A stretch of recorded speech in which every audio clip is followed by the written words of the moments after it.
लाडकी बहीण योजनेची जर KYC झाली नाही किंवा पैसे येत नाहीत तर ऑनलाईन तक्रार कशी करावी हेच आज आपण सदर व्हिडिओच्या माध्यमातून बघण्याचा प्रयत्न करणार आहोत। आणि सदर तक्रार करून बऱ्याच भगिनींना पैसे हे येण्यास सुरुवात झालेली आहे व हीच तक्रार कशी करावी सदर व्हिडिओच्या माध्यमातून आपण स्टेप बाय स्टेप बघण्याचा प्रयत्न करणार आहोत। तरी तुम्ही आपल्या चॅनलवर नवीन असाल तर अशाच विविध शासकीय योजनांच्या माहितीसाठी आपल्या चॅनलला सबस्क्राईब करून घ्या आणि व्हिडिओला इतर भगिनींपर्यंत शेअर करा। तर राज्यात महिला लाभार्थी भगिनींची खूप मोठी संख्या असूनही अद्याप देखील बरेच लाभार्थी महिला ज्या आहेत यांना निधी आलेली नाही। तर यासाठी सर्वप्रथम आपल्याला लाडकी बहीणची जी ऑफिशियल वेबसाईट आहे तिच्यावर सर्च करायचं आहे आणि यावर सर्च केल्यानंतर तुम्हाला लॉग इन या पर्यायावर क्लिक करायचं आहे। आता तुम्ही जसंही लॉग इन या पर्यायावर क्लिक करणार तर तुम्हाला आता एक नवीन विंडो ओपन होणार आणि सदर विंडोमध्ये आपण ज्यावेळेस लाडकी बहीण योजनेचा हप्ता भरला होता किंवा अर्ज भरला होता तर तो मोबाईल क्रमांक आणि पासवर्ड टाकून लॉग इन होईल आणि लॉग इन झाल्याच्या नंतर बघा या ठिकाणी यापूर्वी केलेले अर्ज, प्रोफाईल, तक्रार, योजना अशा विविध पर्याय तुम्हाला बघायला मिळतील। तर यापूर्वी केलेले अर्ज तुम्ही जेवढेही अर्ज केले असतील ते अर्ज या ठिकाणी बघायला मिळतील। आणि आता तक्रार या पर्यायावर आपल्याला क्लिक करायचं आहे। व्हिडिओ थोडा मोठा होणार आहे मात्र स्टेप बाय स्टेप तुम्हाला अगदी व्यवस्थितपणे समजून घ्यायचं असेल तर हळूवारपणे आणि पॉज करून व्हिडिओ बघावा जेणेकरून तुम्हाला कुठलीही अडचण येणार नाही आणि जर आपले हप्ते येत नसतील तर आपल्याला मदत देखील होणार आहे। तर या ठिकाणी आपण तक्रार या बटनावर क्लिक करायचं आहे आणि जसंही तुम्ही तक्रार या बटनावर क्लिक करणार तर पुढे नवीन विंडो ओपन होणार आहे आणि या विंडो अंतर्गत आता तुम्हाला लाडकी बहीण योजनेचे तुमचा आधार कार्ड क्रमांक जो तुम्ही अर्ज करतेवेळेस आधार कार्ड क्रमांक टाकलेला होता तो तुम्हाला टाकावायचा आहे जेणेकरून तुम्हाला कुठलीही प्रॉब्लेम येणार नाही।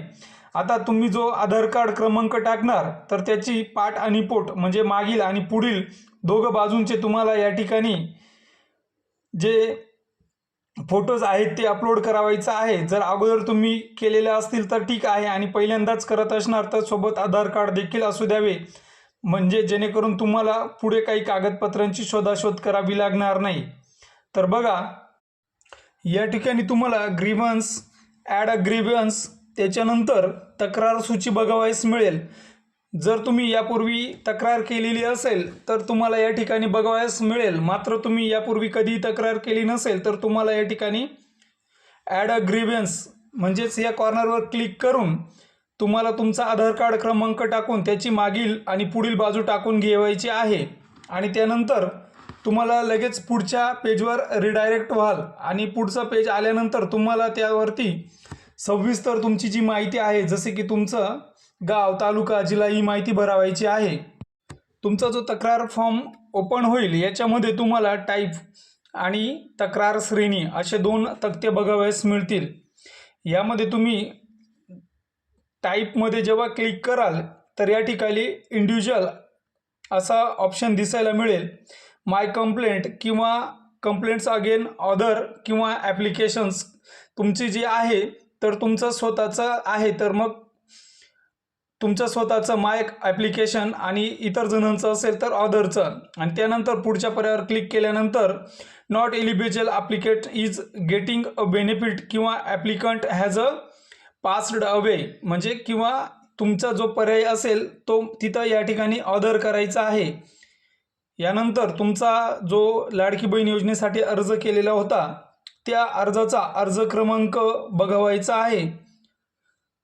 तो अर्ज क्रमांक टाकून तुमचं नाव त्यानंतर तुम्ही ज्या ठिकाणी अर्ज करताना पत्ता दिलेला होता तो पत्ता, जिल्हा, तालुका, गाव अशी सर्व माहिती या ठिकाणी भरावायची आहे आणि सदर माहिती भरल्याच्या नंतर लगेच तुम्ही पुढच्या पेजवरती रिडायरेक्ट व्हाल।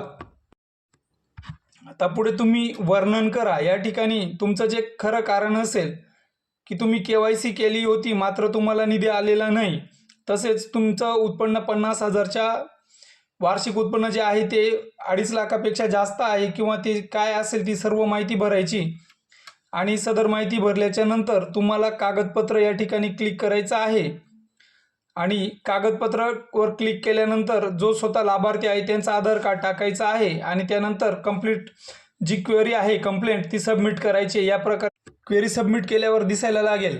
यानंतर स्क्रीनशॉट काढून ठेवा व इतर जणांना देखील शेअर करा। हेच होतं थोडक्यात महत्त्वपूर्ण अपडेट। धन्यवाद।